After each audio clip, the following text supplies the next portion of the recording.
আসসালামু আলাইকুম, সবাই কেমন আছেন? আলহামদুলিল্লাহ আমি ভালো আছি। যারা যারা আমার এই চ্যানেলটি সাবস্ক্রাইব করেন নাই অবশ্যই চ্যানেলটি সাবস্ক্রাইব করে দিবেন দয়া করে। আর কমেন্টস বক্স অবশ্যই কমেন্টস করবেন কিছু জানার থাকলে। আজকে একটা বিষয় নিয়ে শেয়ার করব, যারা 2026 সালে অথবা সামনে 27-28 সালে ইতালিতে আসবেন, যারাই আসেন না কেন তাদের জন্য একটা কথা বলবো বা দু একটা কথা বলবো। বেশি সময় নিব না, 2-3 মিনিটের ভিতরে শেষ করে দিব। আপনাদের যাদের কপালে বা রিজিক ইতালি লেখা আছে, আশা করি সবাই আসবেন, দোয়া করি সবাই যেন আসতে পারেন।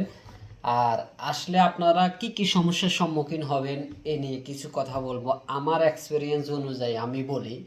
ঠিক আছে, আপনারা যারা ইতালিতে আসবেন, যারা প্রস্তুতি নিচ্ছেন, শুরুতেই বলি বাসা শিখবেন। এটা সব ভিডিওতেই বলি বাসা শিখে আসবেন, কিছু একটা কাজ শিখে আসবেন, এই একটা কথা।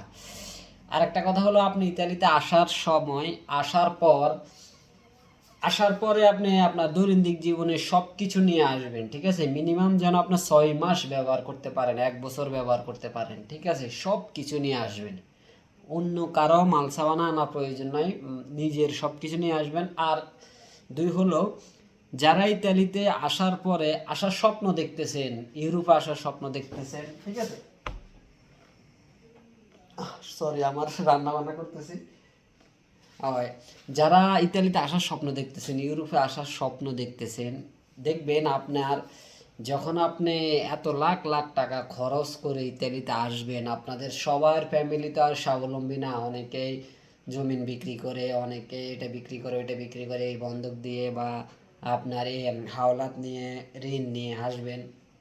তারা আসার পরে দেখবেন, সত্যি একটা কথা বলি, মিনিমাম আপনি যদি কাজ শিখে না আসেন, ঠিক আছে, ভালো একটা চাকরি না করতে পারেন, তাহলে আসার পরে আপনি মনে হবে যে আমি 15-20 লাখ টাকা খরচ করে কেন ইতালিতে আসলাম, আমি তো মনে হয় যে বাংলাদেশে ভালো ছিলাম। এটা আপনার কাছে মনে হবে 100% আপনার কাছে এটা মনে হবে।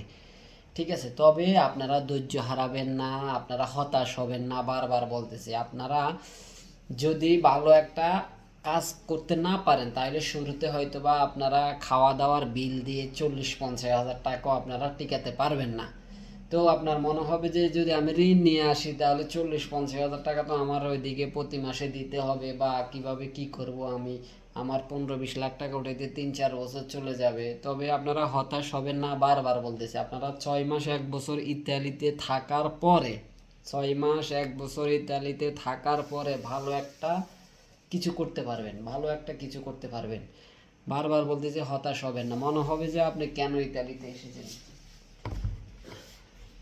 আপনার কাছে মনে হবে আপনি কেন ইতালিতে এসেছেন। তবে ধৈর্য ধরে যদি থাকতে পারেন 1 থেকে 2 বছর, তাহলে তারপরে যখন টাকা পয়সা আপনার নিজের পকেটে থাকবে, ঠিক আছে, কিছু পয়সা বাড়িতে খরচের জন্য দেওয়ার পরে নিজের পকেটে থাকবে, তখন আপনার কাছে ভালো লাগবে, আপনি যা ইচ্ছা তাই করতে পারবেন। আর একটা কথা হলো যে আপনারা, বারবার বলি বাসাটা শিখে আসবেন, বাসাটা শিখে আসবেন, ঠিক আছে। আর আমার এক্সপিরিয়েন্স অনুযায়ী বলি, আমি আসার পরে আমি দাঁড়ায় দাঁড়ায় সুতা কাটতাম। ঠিক আছে, দাঁড়ায় দাঁড়ায় সুতা কাটতাম, কিছুই করতে পারতাম না। আমাকে 2 টাকা করে ঘন্টা দিত প্রতি মাসে। 300 ঘন্টা ডিউটি করলে দেখেন, 12 ঘন্টা ডিউটি করলে প্রতিদিন, 12 ঘন্টা ডিউটি করলে 300 ঘন্টা হইতো, 300 ঘন্টাতে 600 টাকা আমি পাইতাম। 600 টাকা পাওয়ার পরে 300 টাকা আমার ঘর ভাড়া, থাকা খাওয়া যাইতো, আর 300 টাকা থাকতো। 300 টাকা কত, সর্বোচ্চ 40-42 হাজার টাকা আমার। তারপরেও আমি কি করছি, আল্লাহ বাসা রাখলে আল্লাহর উপর ধৈর্য ধরে পড়ে আছি। সৌজন্যতা হওয়ার পরে বাংলাদেশে গেলাম, আসার পরে ইনশাল্লাহ এখন ভালো একটা পজিশনে আছি। মোটামুটি একটা ভালো রেস্টুরেন্টে চাকরি করি, আপনার ট্যুরিস্ট এলাকায়। আলহামদুলিল্লাহ, থাকা খাওয়া মালিকে দিচ্ছে, সব কিছু মালিকে বহন করতেছে। তারপরেও আমার প্রতি মাসে আপনার 2.5 থেকে 3 লক্ষ টাকা প্রতি মাসে সেভ হচ্ছে। তাহলে এটা আমার জন্য অনেক কিছু। ধৈর্য ধরে যারা থাকতে পারবেন তারাই ভালো কিছু করতে পারবেন আশা করি, ঠিক আছে। আর সবার জন্য শুভকামনা রইল, আশা করি দোয়া করি সবাই যেন আসতে পারেন। আর একটা বিষয় হলো, এখনও আপনার এগ্রিকালচারে হয়তো 2-1টা কিছু কিছু সিটিতে নুরলস্তা বের হচ্ছে, আবার স্পন্সরের কিছু কিছু মালিকের কাছে ইমেল আসতেছে, যাদের কিছু আপনার বাসার কাগজ, থাকার কাগজ, আলিজি হসপিতে, এগুলো মানকা যাদের আছে তাদেরকে ইমেল করতেছে আপনার দেওয়ার জন্য। তো যারা দিতেছে, দিতে পারবে বা সব কিছু সঠিক আছে, তাদের এই নুরলস্তা বের হবে। আর সবাই যদি নলস্তা বেরোয় খুব তাড়াতাড়ি ইতালিতে আসতে পারবেন ইনশাল্লাহ, দোয়া করি। আর সব সিটিতে এখনও নলস্তা বের হওয়া শুরু করে নাই, কিছু কিছু সিটিতে 2-1টা করে আস্তে আস্তে হচ্ছে, তবে বলতে পারেন 5% বের হয়েছে অথবা 10%, এখনও 90% বাকি আছে। তো ধৈর্য হারাবেন না, ইনশাল্লাহ দোয়া করি সবাই যেন ইতালিতে আসতে পারে এই কামনাই করি। আর একটা হলো মনে রাখবেন 3-4 মিনিট হলেও আপনারা ইতালিতে আসতে পারবেন। তো ভাই কীভাবে কোটার ভিতর না পড়লে, আপনি যদি প্রথম 100 জন, সাপোজ ধরুন 1 মিনিটের যে মালিকের আন্ডারে আপনাদের পাসপোর্ট জমা হয়েছে, ওই 1 মিনিটের ভিতরে সব মালিকের কাগজপত্র ফেক, তাহলে তো আপনাকে অবশ্যই গভর্নমেন্ট অবশ্যই 2 মিনিটের ভিতরে সিরিয়ালে যেতে হবে সঠিক কাগজপত্রের মালিক খুঁজতে হলে। তাহলে সেখানে যদি কিছু ফিল আপ হয়, কিছু বুয়া হয়, তাহলে তো 3 মিনিটে যাবে।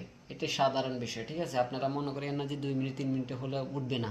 আপনার যদি কপাল রিজিক ভালো থাকে, মালিক ভালো থাকে, আপনার 3 মিনিট 4 মিনিট 5 মিনিটে গেলেও বিষয় উঠবে ইনশাল্লাহ। আর সবার জন্য দোয়া করে, আমার জন্য দোয়া করবেন। এই চ্যানেলটা অবশ্যই সাবস্ক্রাইব করে দেবেন। আল্লাহ হাফেজ, ভালো থাকবেন।